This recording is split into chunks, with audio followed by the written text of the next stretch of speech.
Howdy folks, welcome back to the channel, welcome back to already unexpectedly the last episode. I mean, I wouldn't say the last, but the Endsieg episode of this Endsieg campaign. So, officially the episode in which I surprisingly achieved the final victory on the Eastern Front.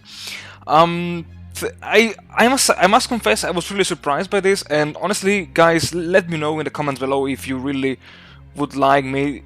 You would like to see me finishing off this campaign, because I need to get familiar with the Endsieg mod, and I was not expecting to see what will arrive at the end of the video. But so let's summarize. The Soviets lost millions of troops. I never paid attention to that, but by the end of October 1943, the tide, I would say, has definitely turned on the Eastern Front again, and the tide has turned, let's say, against the Soviets, and yeah, I wouldn't say against the Allies, but against the Soviets for sure. And as an opening move, I think, again, I always do the same mistake over and over. I always attack in autumn and winter.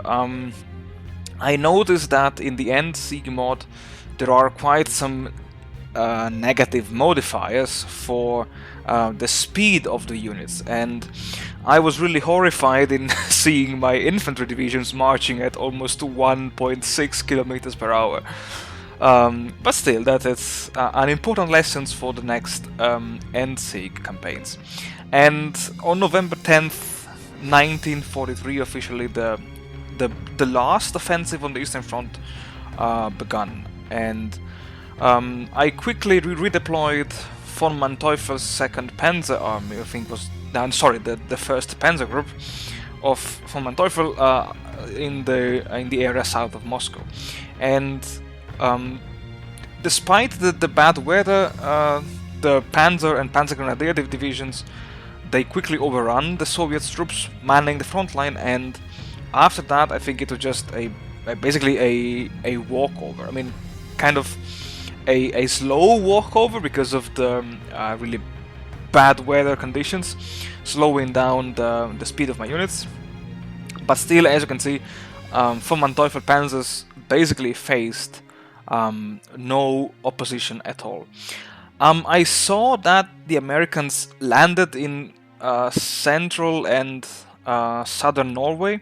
They were kind of liberating those territories. I just did not care about them at all, because actually that was good, because I kind of exploited the AI, the fact that maybe the AI needed to liberate as many lands as possible before turning its attention against me. And my goal was, okay, let's just try to finish off the Soviet Union before turning the attention on the West.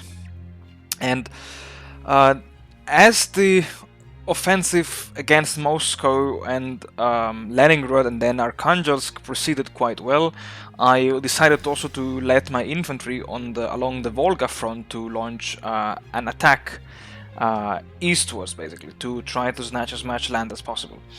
And slowly, despite the bad weather conditions, my divisions kept advancing, and they even kept overrunning quite a lot of Soviet troops. And you can appreciate now that the Soviets basically did not have any divisions. They did somehow move some of their troops southwards to face Guderian's tanks in the Caucasus, but the bulk of the Red Army by the end of 1943 was as good as gone.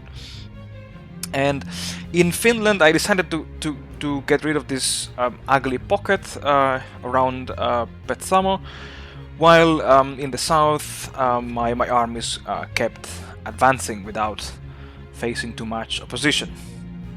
I did redeploy some Air Force, some fighters, and tactical bomber wings to just, let's say, support the advance of my troops. And you may have seen that before.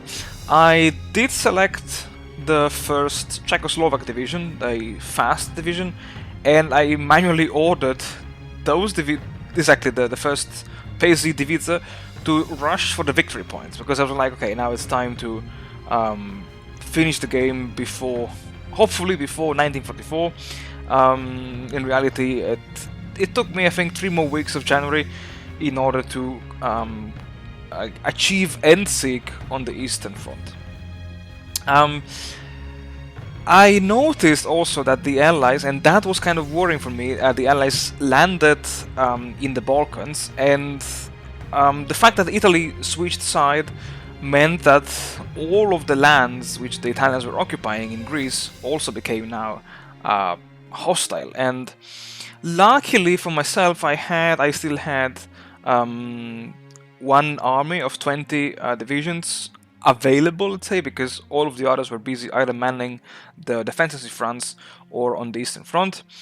And yeah, those troops managed to hold the line and even to trap a bunch of US divisions next to a city in Serbia, I think. And yeah, at this point, with the capture, with the loss of Leningrad, with the capture of Arkhangelsk, with the fall of Kazan, and all of those cities at the bases of the Urals, the Soviets just collapsed, luckily for me. And I didn't know what to do, so I went for the scripted peace deal, even though this gave me a new war goal against the Soviet Union. So guys, let me know what I should do. Thank you very much for watching, and stay tuned for the next episode.